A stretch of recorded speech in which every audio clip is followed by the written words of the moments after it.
아, 요새 손님이 없네. 경기가 왜 이렇게 안 좋은 거야? 왜? 무슨 일 있어? 아니, 요즘 장사가 너무 안 돼서 걱정이지. 요새 그렇게 안 좋아? 이러다가 이번 달 월세 또 밀리겠어. 또?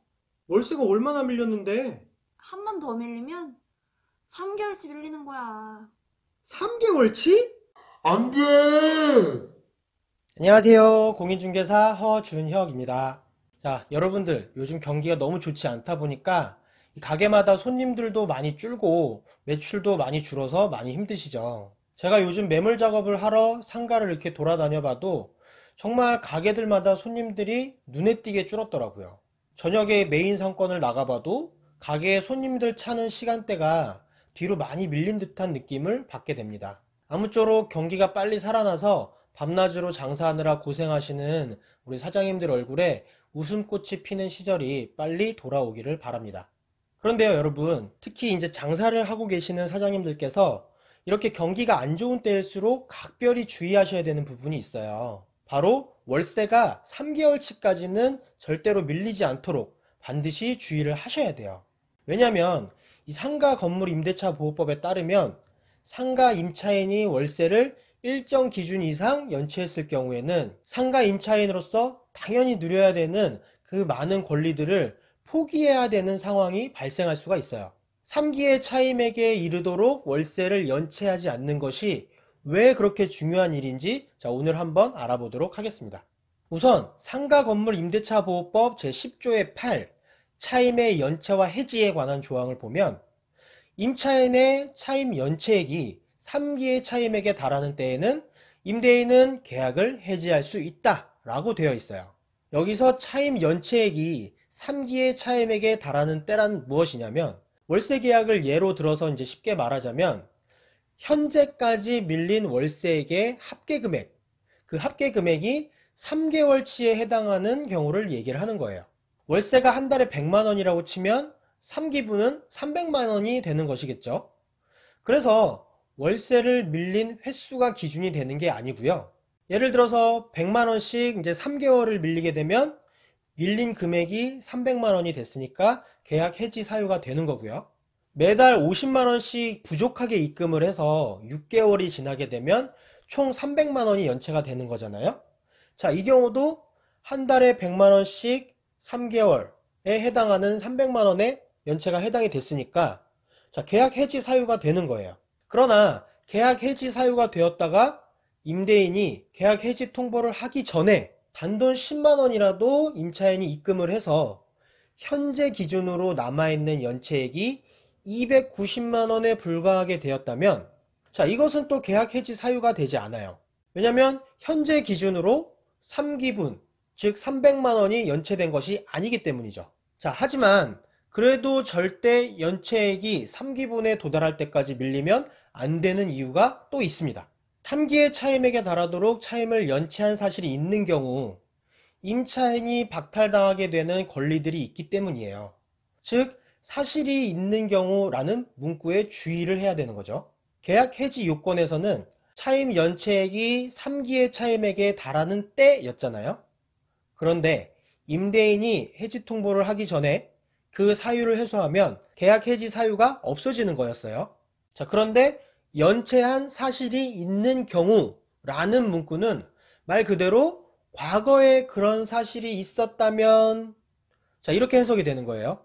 현재에는 밀린 월세를 다 납부를 해서 남아있는 연체액이 없다고 해도 과거에 3기분의 월세를 밀린 적이 있다면 권리금 회수 기회와 계약갱신 요구권을 박탈당하게 되는 거예요. 상가 건물 임대차 보호법 제10조의 1항을 보면 임대인은 임차인이 임대차 기간이 만료되기 6개월 전부터 1개월 전까지 그 사이에 계약 갱신을 요구를 하면 정당한 사유 없이 거절하지 못한다 라고 나와 있어요.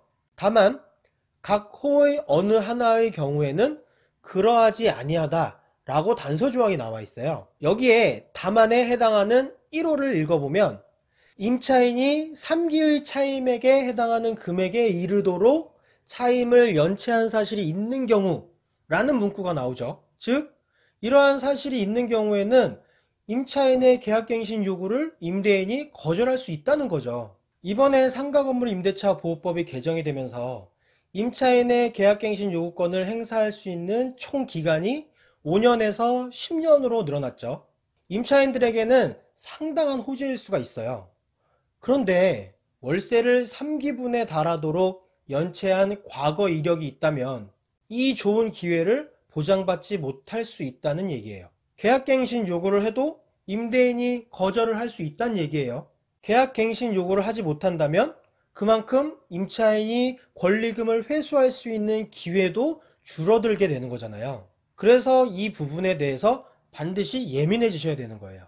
자, 그리고 또 권리금 회수 기회 보호 부분에 대한 내용을 보면, 자, 상가 건물 임대차 보호법 제10조의 4 권리금 회수 기회 보호 등 1항 임대인은 임대차 기간이 끝나기 6개월 전부터 임대차 종료 시까지 각 호의 어느 하나에 해당하는 행위를 함으로써 권리금 계약에 따라 임차인이 주선한 신규 임차인이 되려는 자로부터 권리금을 지급받는 것을 방해하여서는 아니 된다 라고 나와 있고요. 다만 제10조 제1항 각 호의 어느 하나에 해당하는 사유가 있는 경우에는 그러하지 아니하다 라고 또 단서조항을 달아놨어요.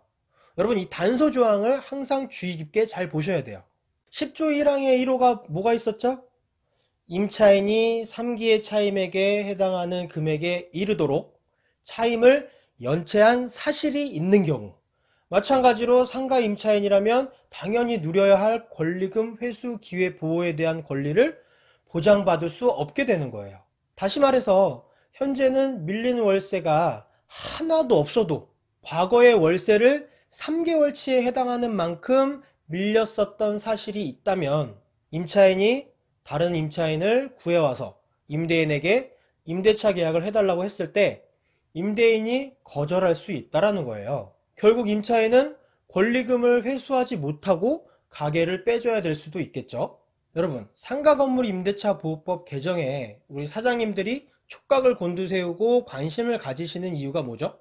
장사가 잘 돼서 돈 버는 것도 좋지만 장사하면서 본인이 투자한 투자금 그거 회수하려면 그때까지 장사를 계속 해야 되잖아요. 그러려면 계약 갱신을 계속 해야 되잖아요. 그리고 여러 가지 사정에 의해서 가게를 팔아야 될 때가 올 수도 있어요. 그럼 권리금 회수 기회 보호라는 임차인의 권리를 누려서 권리금을 받아서 나가야 되잖아요. 그런데 월세를 3개월치만큼을 밀리게 되면 이 기회가 날아간다는 거예요.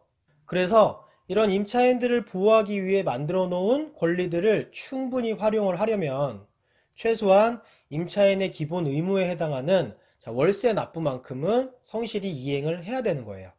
에이, 그래도 설마 진짜 그냥 나가라고 하는 사람이 있겠어? 라고 생각할 수도 있지만 진짜 그냥 나가라고 하는 경우 생각보다 많아요. 그리고 물론 월세를 누가 일부러 내기 싫어서 안 내는 사람은 없겠죠. 뭐 장사가 너무나 안 되고 장사가 힘들다 보니까 이제 월세를 못 내는 경우가 이제 대부분이긴 한데, 자, 그래도 제가 너무 냉정하게 이야기하는 것 같지만 오늘 얘기는 냉정하게 얘기할 수밖에 없어요.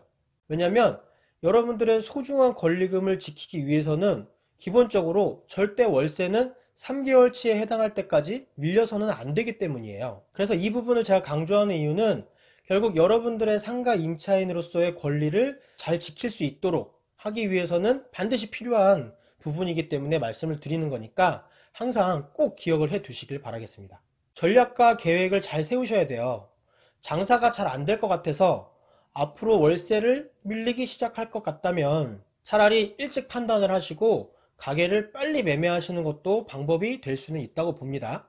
물론 이런 결단을 내리는 것이 쉬운 일은 아니라는 것을 잘 알고 있어요. 하지만 가장 현실적인 방법이긴 해요. 저도 희망적인 이야기를 해드려야 되는데 너무 현실적인 얘기만 해드린 것 같아서 좀 죄송한 마음이 드는데, 그래도 여러분들이 꼭 알고 계셔야 되는 내용이기 때문에 자, 오늘 제가 말씀드린 내용 꼭 기억을 해 두셨으면 좋겠습니다. 자, 여러분들 오늘 영상도 유익하셨다면 구독하기, 좋아요 꼭 눌러주시고요. 앞으로도 구독자분들께 유익한 영상 계속 만들어서 올리도록 하겠습니다. 감사합니다.